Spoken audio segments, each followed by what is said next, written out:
Salve ouvintes do Dicotomia! Neste que é mais um episódio da nossa série ABC das Relações Internacionais, em que buscamos apresentar alguns dos conceitos, termos, personalidades ou questões de destaque no campo das RI. Brevemente e sem pretensões de esgotar o assunto, irei apresentar a noção de poder nas relações internacionais. Ou seja, falarei um pouco sobre o soft power, ou poder brando, e hard power, ou poder bruto. Mas antes disso, vamos dar uns passinhos para trás e tentar entender o que é poder. Este ente que permeia todas as relações na sociedade. Antes de escrever a pauta desse episódio, eu sabia que teria que falar sobre três coisas: poder, obviamente, poder brando e poder bruto. O problema é que não sabia por onde começar, já que para falar sobre o poder, podemos seguir por várias abordagens e então decidi iniciar por uma cena. Pode tocar, editor. O trecho que irei comentar é de um episódio de Game of Thrones, em que o Peter Baelish, conhecido como Mindinho, está em um diálogo, ou melhor, ameaçando e tentando colocar em prática mais um de seus esquemas sorrateiros que quem conhece a história sabe bem como é, para cima de ninguém menos, ninguém mais que a Cersei Lannister. Na cena, eles estão rodeados por 4 guardas reais da Cersei. Na conversa, após suas intimidações, Mindinho fala o seguinte: Knowledge is power. Conhecimento é poder. E então, Cersei respira, o encara de baixo para cima e diz para seus guardas: agarrem-no e cortem sua garganta. E logo em seguida, em todo o seu sarcasmo,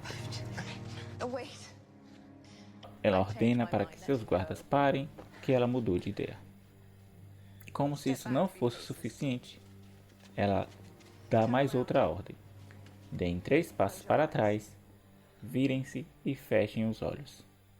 E então, ela dá 2 passos em direção ao Mindinho e diz: poder é poder. Daí, diz algumas coisas a mais e uma das cenas mais clássicas da série chega ao fim. Bem, e aí? Será que temos a resposta do que é poder? Eu acho que ainda não. Mas temos pelo menos 2 visões apresentadas. Uma que coloca o conhecimento como poder e outra, talvez mais ambígua que a primeira, falando que o poder é o poder. Essas noções aparecem de certa forma em vários estudos das ciências sociais, e é neles que vou me basear para esboçar um pouco sobre o tema, a partir de pensadores como Max Weber, Michel Foucault, Robert Dahl e Stephen Lux. O sociólogo alemão Max Weber, também conhecido pela ideia de dominação, que se confunde um pouco com o nosso objeto de análise deste episódio, define poder como a probabilidade de impor a própria vontade dentro de uma relação social, mesmo que contra toda resistência e qualquer que seja o fundamento dessa probabilidade.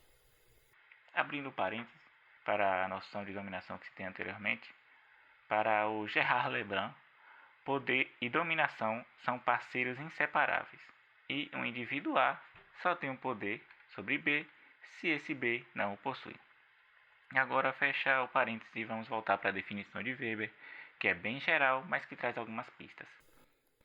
Por exemplo, para impor essa vontade ou exercer o poder, vários meios podem ser utilizados, como a força, a persuasão, a ameaça, a promessa de uma recompensa, entre outros.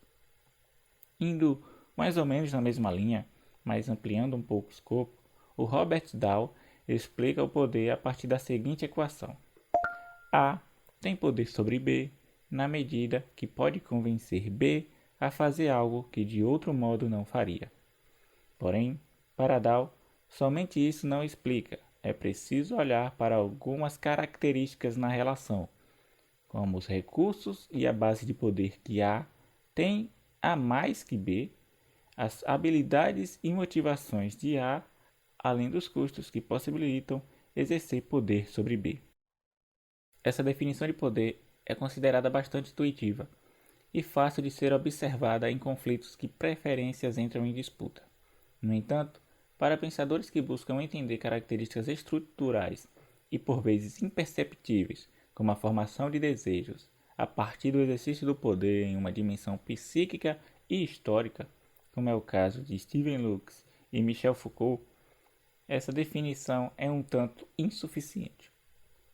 Além disso, há todo um campo que analisa o poder a partir das divisões de classe, articulando sentidos políticos, econômicos e sociais. É o tipo de coisa que eu não conseguiria dar conta neste episódio, assim como também não vou falar sobre os três poderes do Estado, no caso a sua divisão entre legislativo, executivo e judiciário. Fica para outro dia. Enfim, acho que já divaguei e sequer falei sobre o poder nas relações internacionais. Mas quem já tem um pé na área sabe que essas ideias volta e meia aparecem aqui ou ali. Porém, nas RI, teóricos clássicos como o Kenneth Waltz e o John Mearsheimer não curtem muito essa definição relacional de poder de Dow que eu acabei de esboçar. Ambos são expoentes do neorrealismo nas relações internacionais, um conjunto de correntes que coloca o Estado como ator central ou único ator relevante no sistema internacional e se enfocam na busca e no equilíbrio do poder, dando maior centralidade nas capacidades. Por conta disso, o poder aparece baseado em termos das capacidades dos atores, que em maior medida essas capacidades se referem, principalmente no realismo ofensivo de Mearsheimer, à quantidade de recursos militares. Contrário ao de Waltz, que foca na garantia de sobrevivência e é chamado de defensivo ou estrutural, o realismo ofensivo se concentra na busca pela hegemonia do sistema. Em termos de poder, podemos pensar assim: se o Estado A possui 10 tanques de guerra e o B possui 50 tanques, segundo essa vertente ofensiva, o Estado B é 5 vezes mais poderoso que o Estado A. Agora, mudando um pouco a chave de pensamento nas RI, os neoliberais, que você pode saber mais um pouco ouvindo o ABC da letra L, mais especificamente o Joseph Nye, que, contrário aos neorrealistas, abraçou a noção relacional, trabalha a ideia de poder de dois modos principais: o hard power, que já concordamos em chamar de poder bruto, ou poder duro, se preferir, e o soft power, que traduzimos para poder brando. O primeiro, o poder bruto, é praticamente a definição de poder com atributos realistas que vimos anteriormente, baseado em fontes tangíveis como poder militar e econômico sendo exercido de forma coercitiva, seja pela força ou diplomacia, também coercitiva no caso, ameaças, subornos ou sanções. Já o poder brando, um conceito que ganhou bastante notoriedade nos últimos anos, segundo Nye, se baseia na capacidade de influenciar o comportamento dos demais por meios cooptativos, como a atração e persuasão, exercido por fontes intangíveis, como a cultura, os valores e políticas institucionais.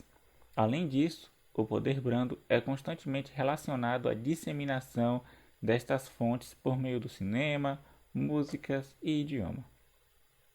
Você provavelmente já ouviu a associação do termo com a influência dos Estados Unidos nesses meios ao longo dos anos, e mais recentemente em análise sobre a projeção sul-coreana na política internacional a partir da cultura do K-pop, que você pode ouvir mais no nosso episódio 14. Eu prometo que foi a última autopromoção. Prometo. Ou seja, uma diferença central que podemos notar entre o poder brando e poder bruto é que no poder brando o poder é exercido de modo aparentemente menos agressivo que no poder bruto. Eu espero que tenha dado para entender, porque a palavra poder para mim já não está fazendo nenhum sentido, de tanto estar repetindo aqui. Então, acho que é isso, mas vamos dar uma recapitulada. Primeiro, vimos que poder é a capacidade de exercer influência sobre o outro de acordo com seus recursos, habilidades, motivações e custos. Depois, vimos que o poder bruto, nas relações internacionais, é o poder baseado nas capacidades militares e econômicas, exercido via força, ameaças, sanções e subornos. Já o poder brando é o poder baseado na atração e na persuasão, se expressando na cultura, por filmes, músicas, idiomas, religiões, política institucional e etc. E aí, o que você acha? Será que a Sansa estava certa ao dizer que poder é poder? Bem, eu ainda tenho minhas dúvidas. Mas muito bem, finalizamos por aqui.